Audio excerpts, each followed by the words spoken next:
Hey everybody. Yeah, you might be noticing that I have 2 additional DVDs now. You might all know what this one is, of course, and I apologize for the fading here. Got to replace the ink and everything eventually down the line. But yeah, many months ago, basically around early to mid last year, around the early to mid part of last year, I downloaded some anime, and Ghost in the Shell was one of the animes that I downloaded just for the heck of it.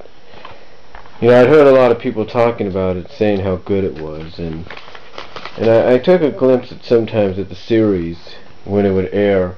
Of course, when it's on Cartoon Network, Adult Swim, even at that time frame, you got to be careful about what you air. But anyway, I downloaded it, and I've been telling myself for quite some time I need to start putting some anime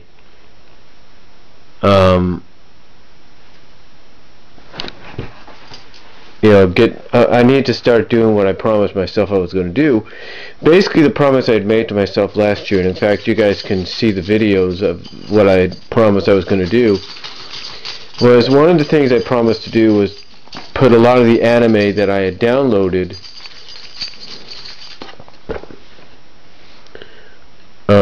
onto DVD, either together or individually. Well, excuse me for a second. Well, ironically, what happened was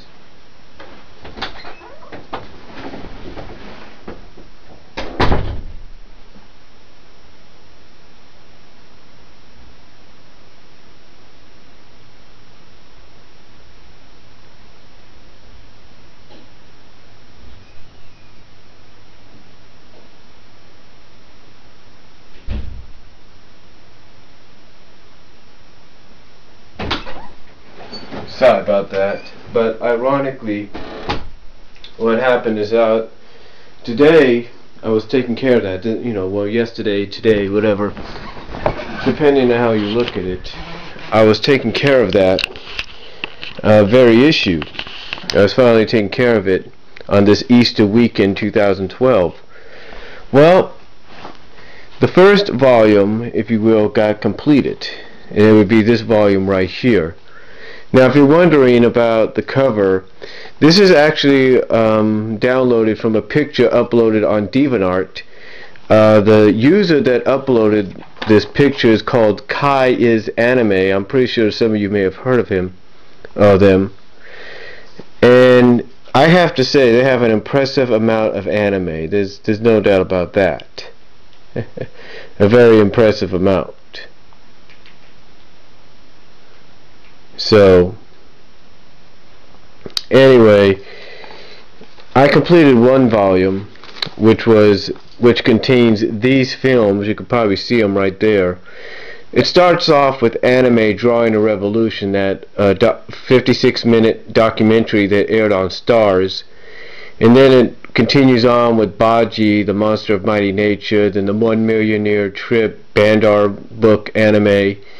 Then the Robotech movie that came out in '86, but kind of has the history of not really doing so well, so it was pulled and everything. But it's out there. It's out there. You just got to look for it.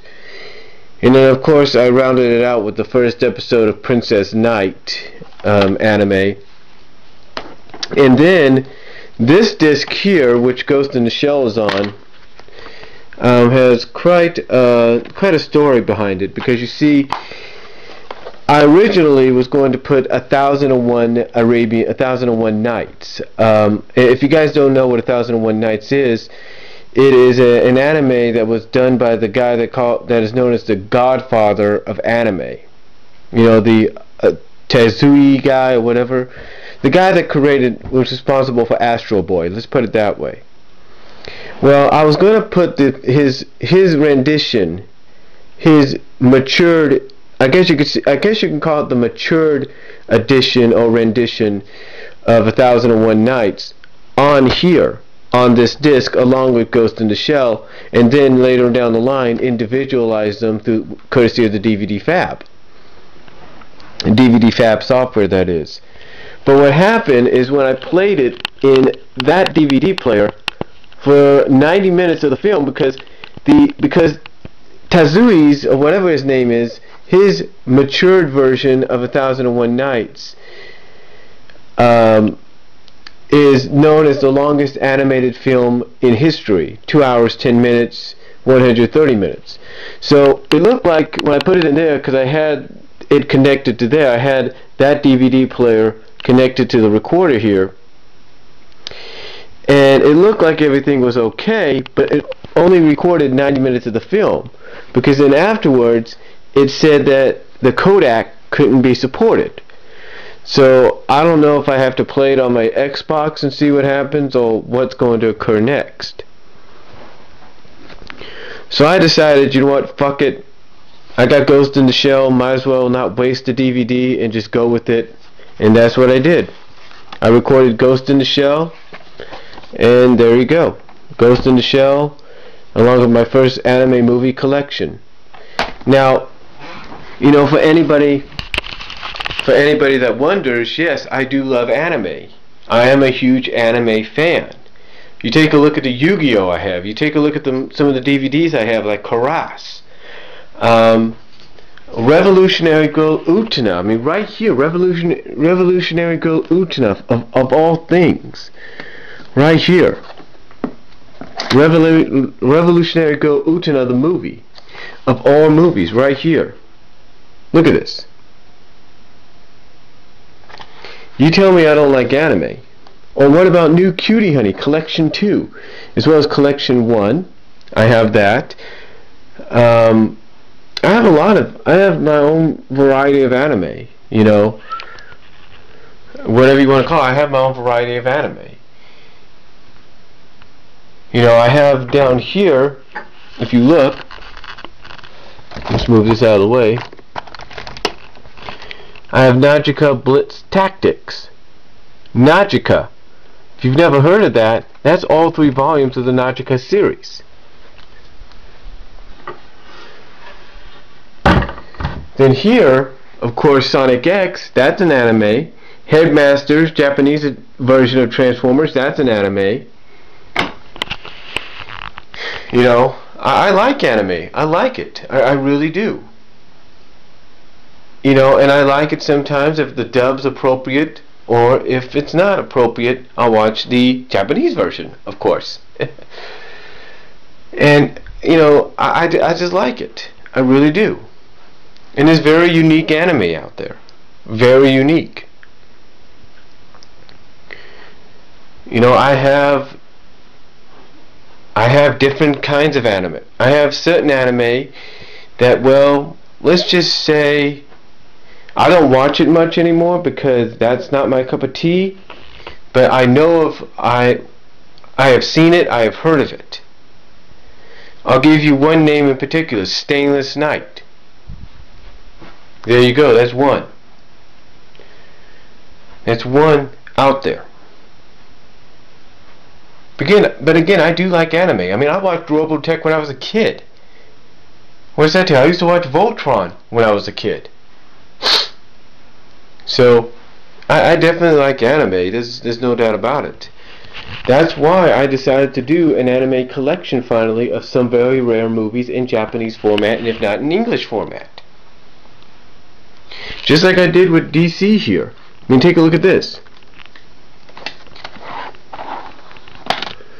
I took some DC original animated films and put them on one disc. Right here, like I have Year One from Batman. I have Emerald Knights of Green Lantern, New Frontier Justice League, Crisis on Two Worlds Justice League, and Wonder Woman. And I still got another volume to go. And then take a look, Yu-Gi-Oh! Bonds Beyond Time. Yeah, what does that tell you? I mean, I do like anime. In fact, I got what is it? UFO Valkyria, whatever it is. It's on one of my variety discs. I have I got both Karas movies, the Revelation, Revelation, and the Prophecy. You know, I love anime. There's no doubt about it, and that's why I did this. And I'm still going to continue to do it because I still got to get 1001 Nights added on. And currently, what I've just recently done, and hopefully they'll download correctly, is I found torrents for Phoenix Bird 2772 and Jungle Emperor Leo. And I also have the Sonic OVA in here. So I do love anime. Heck, I even have the original 1986 Super Mario Brothers OVA. So that tells you something.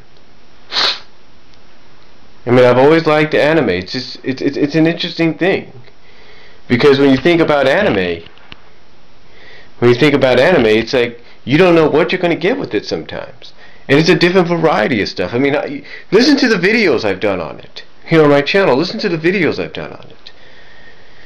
I mean, I explained the differences in some of the videos. I mean, when it comes to anime, I mean, yeah, sometimes with U.S. animation, you don't know what you'll get sometimes. It all depends. But with anime, it's like, doesn't matter what genre you're into, you don't know what you're going to get.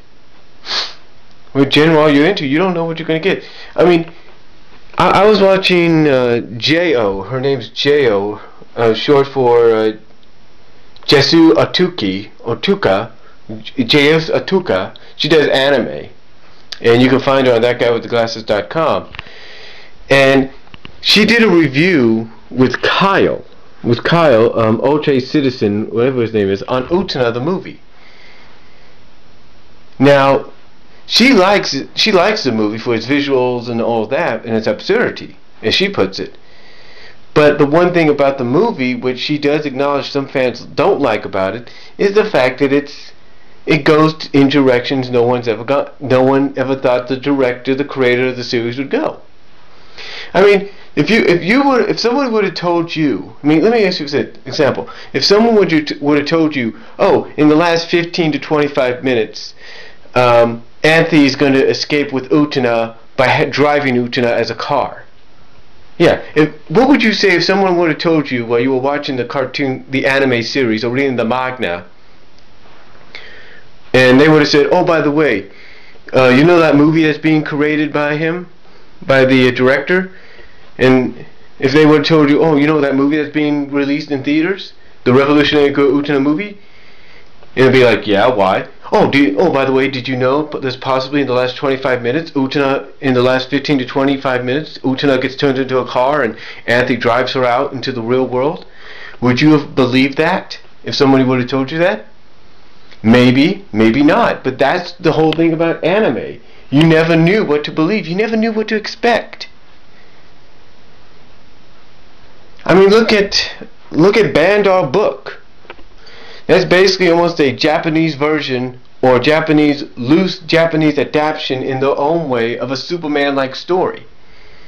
Yet instead of an alien living on instead of somebody from instead of some kind of an human alien living on our world, you have one of us living on a distant planet, you know, dominated by human shapeshifters. And one of them, being the love interest of the main hero, is a shapeshifter and basically stays in kind of like a bunny puppy-like mode for the most of the movie. You know what I'm saying? What I'm saying, folks, is this is why I like anime, and this is why people out there like anime, because of its uniqueness and the fact that you never know what you're going to get, despite what genre it will adapt from. So, but that is why I have done this, and that is why I like anime. So, talk to y'all later.